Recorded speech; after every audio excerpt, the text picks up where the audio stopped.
বাকরখানি তো অনেকেই অনেক রকম খেয়েছেন। আমরা যারা চট্টগ্রামের মানুষ তারা সফট পরোটার মতো একটা বাকরখানি খাই। এটা ঢাকাইয়া বাকরখানি থেকে সম্পূর্ণ আলাদা। ঢাকাইয়া বাকরখানি তো শক্ত। চট্টগ্রাম অঞ্চলের সফট বাকরখানি বা পরোটার মতো বা মিষ্টি পরোটা কিভাবে তৈরি করতে হয় সেটাই আজকে আপনাদের সাথে শেয়ার করব। এই মিষ্টি পরোটা বা বাকরখানি তো আমার খুবই পছন্দ।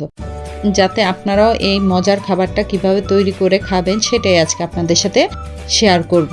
আসসালামু আলাইকুম, রেসিপি বাই রায়ান্স মম চ্যানেলে সবাইকে স্বাগতম। এই অসংখ্য লেয়ারযুক্ত মিষ্টি পরোটা বা মিষ্টি বাকরখানি কিভাবে তৈরি করতে হয় আর কি কি প্রয়োজন হয় এখন তা দেখিয়ে দিচ্ছি। এখানে আমি 5 কাপ পরিমাণ ময়দা নিয়েছি, সাথে দিয়ে দিচ্ছি 2 টেবিল চামচ পরিমাণ গুঁড়ো দুধ, 1 টেবিল চামচ পরিমাণ চিনি। এখানে চিনিটা আপনারা ইচ্ছা মতো ব্যবহার করতে পারেন। এখন দিয়ে দিচ্ছি স্বাদ অনুযায়ী লবণ। এই শুকনো উপকরণগুলো আগে ময়দার সাথে খুব ভালো করে মিশিয়ে নিচ্ছি।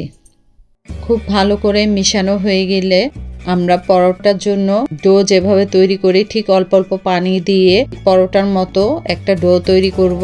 এই ডোটা আবার খুব বেশি শক্ত হবে না, আবার খুব নরমও হবে না। আপনাদের দেখে বুঝে নিতে হবে ডোটা কতটুকু সফট আর কতটুকু শক্ত হবে। আমি সম্পূর্ণ ময়দাটা মেখে নিয়েছি। দেখুন, খুব বেশি শক্তও হয়নি, আবার খুব বেশি নরমও হয়নি। এখন আমি একটি র্যাপারের সাহায্যে র্যাপ করে ঢেকে রেখে দিব। আপনারা চাইলে যে কোনো লিড দিয়েও এটা ঢেকে রাখতে পারেন। আমি র্যাপার পেপার দিয়ে র্যাপ করে রেখে দিচ্ছি 1 ঘন্টার জন্য।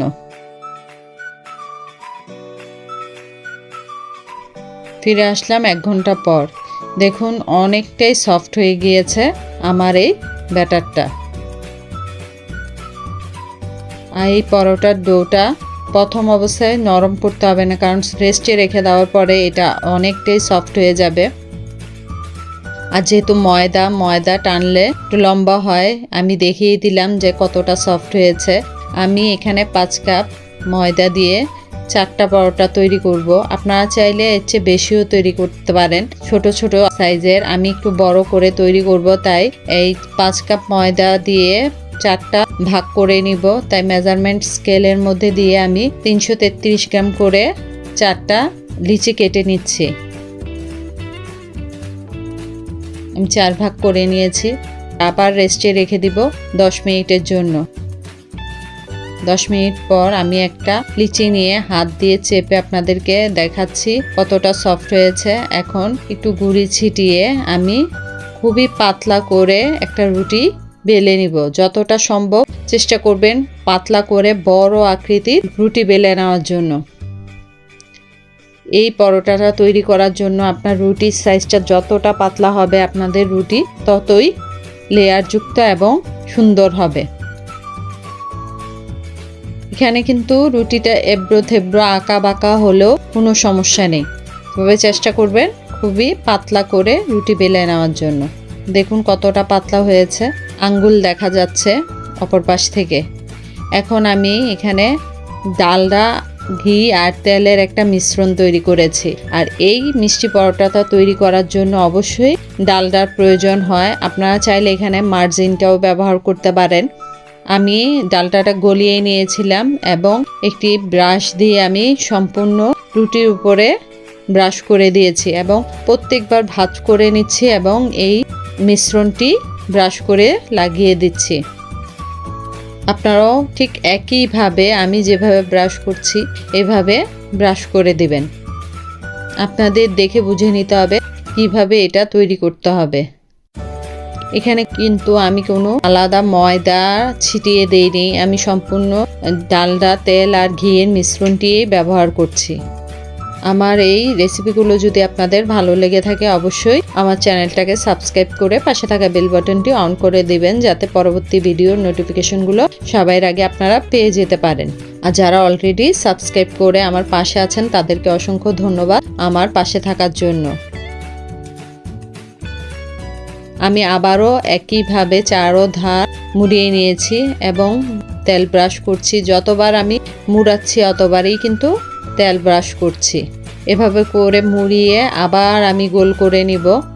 নিচের অংশটা সম্পূর্ণ একসাথে করে নিচ্ছি। দেখুন, আপনাদের দেখে বুঝে নিতে হবে, এটা আসলে বলে বোঝানোর মতো কিছু নেই। এখন আমি সম্পূর্ণ গোল করে একটি পিৎজা ট্রের উপরে বসানোর পরে চারুধার দিয়ে আমি আবার ওই তেল আর ডালটার যে মিশ্রণটা এটাও ব্রাশ করে দিয়ে এখন একটি র্যাপারের সাহায্যে র্যাপ করে রেখে দিব 10 মিনিটের জন্য। এভাবে করে আমি প্রত্যেকটা লিচি রুটি বেলে এভাবে তেল ব্রাশ করে নিচ্ছি এবং একই প্রসেসে এভাবে করে মুড়িয়ে আবার আমি গোল করে নিব। নিচের অংশটা সম্পূর্ণ একসাথে করে নিচ্ছি। আপনারা চাইলে এভাবে এই পরোটাটা তৈরি করে কিন্তু ফ্রোজেন করেও রেখে দিতে পারেন। একে একে সবগুলো লিচি আমার তৈরি করা হয়ে গিয়েছে। এখন ফিরে আসলাম প্রথম যেটা তৈরি করে রেস্টে রেখেছিলাম সেটার কাছে। এখন দেখুন কতটা সফট হয়ে গিয়েছে। আমি হাত দিয়ে চেপে চেপেই কিন্তু পরোটাটার শেপ দিয়ে দিতে পারছি। এখানে আমার পিড়া বেলুনের কোনো প্রয়োজনই হচ্ছে না। খুব সুন্দরভাবে হাত দিয়ে চাপ দিলেই কিন্তু এটা বড় হয়ে যাচ্ছে। আর আপনারা এটা কতটুকু বড় করবেন এটা আপনাদের ইচ্ছার উপর ডিপেন্ড করে। আমি প্রিহিটেড ওভেনে 15 মিনিটের জন্য বেক করে নিব। আপনারা চাইলে এটা চুলায়ও তৈরি করে নিতে পারেন। আমি 15 মিনিটের জন্য প্রিহিটেড ওভেনে দিয়ে দিয়েছি। 15 মিনিটের মধ্যে আমার একটা বাকরখানি পরোটা তৈরি হয়ে গিয়েছে। আর এখানে আমি একটা পাতলা শিরা তৈরি করে রেখেছিলাম। সেই শিরার মধ্যে গরম গরম পরোটাটা আমি এই পিঠ ও পিঠ চুবিয়ে তুলে নিচ্ছি। এই শিরার মধ্যে বেশিক্ষণ রাখতে হবে না, এই পরোটা এই পিঠ ও পিঠ চুবিয়ে তুলে নিতে হবে। আর এই শিরাটা তৈরি করতে হবে হাফ কাপ চিনির মধ্যে হাফ কাপ পানি দিয়ে কিছুক্ষণ ফুটিয়ে নিলেই হবে। এখানে কোনো একতার বা দুতারের শিরা তৈরি করতে হবে না। এরই মাঝে কিন্তু আমার আরেকটা পরোটাও বেক করা হয়ে গিয়েছে। আমি সেটাও গরম গরম এনে আপনাদেরকে শিরার মধ্যে চুবিয়ে দেখিয়ে দিচ্ছি। ঠিক একইভাবে আমি হাত দিয়ে চেপেও এই বাকরখানিটাও তৈরি করে নিয়েছি। দেখুন মাশাআল্লাহ কতটা সুন্দর হয়েছে আমার এই মিষ্টি বাকরখানিগুলো। দেখিয়ে দিচ্ছে কতটা সফট হয়েছে আর অসংখ্য লেয়ারযুক্ত এই পরোটাটা। আমি ছিঁড়ে দেখাচ্ছি আপনাদেরকে। আপনারা চাইলে আটা দিয়েও কিন্তু এই পরোটাটা তৈরি করতে পারেন। এই যে অসংখ্য লেয়ার, আপনাদেরকে গুণে বোঝানো যাবে না কতগুলো লেয়ার তৈরি হয়েছে। পাশেই আমি শিরা ছাড়া আরেকটা পরোটা রেখেছি।